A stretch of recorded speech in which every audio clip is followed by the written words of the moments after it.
Dan, you say these people you identified, they just aren't living longer, but they're actually living better. What do you mean by living better? Yeah, so they're staying active into their 90s and 100s, and they're avoiding. See, people don't have special genes, but they're avoiding the diseases that foreshorten our lives. In some cases, a fifth the rate of dementia, a quarter of the rate of heart disease, a quarter of the rate of diabetes.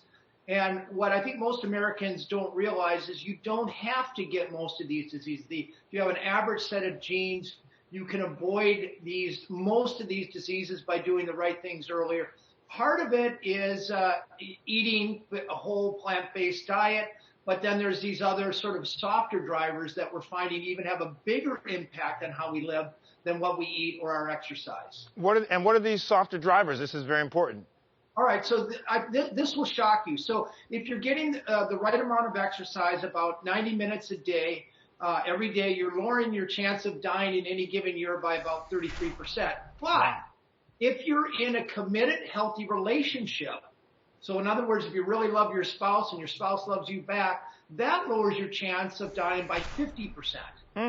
If you have if you eat all the right foods, 6 servings of fruits and vegetables every day, you lower your chance of dying by about 25%.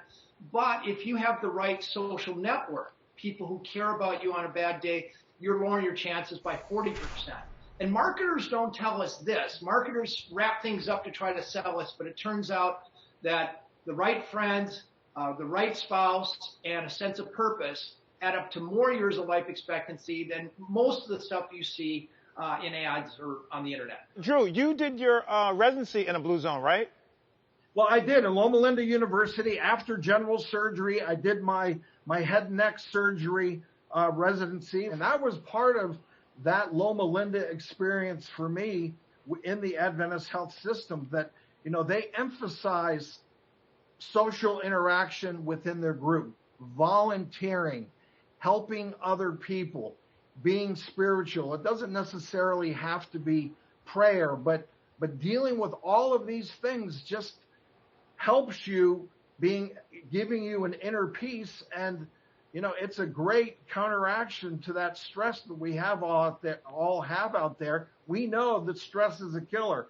If you want to live to 100, you have to learn in your own way how to deal with that. And, you know, Dan's tips: exercise, making sure you get the right sleep, and being around the right people. And people cause more stress if they're negative, if they're toxic.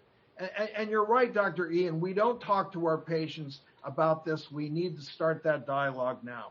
Absolutely. And Drew, I love that. The idea is definitely be around good people and positive energy. So Dan, I know this was a huge project for you, but what are you working on now?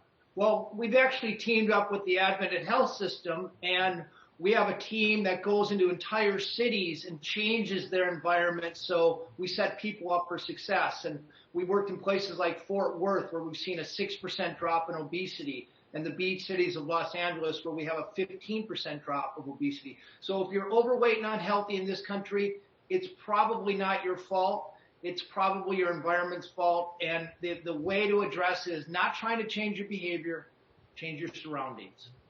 Awesome. Well, Dan and Drew, I love everything you guys have said. So thank you guys for joining us. Here's to 100.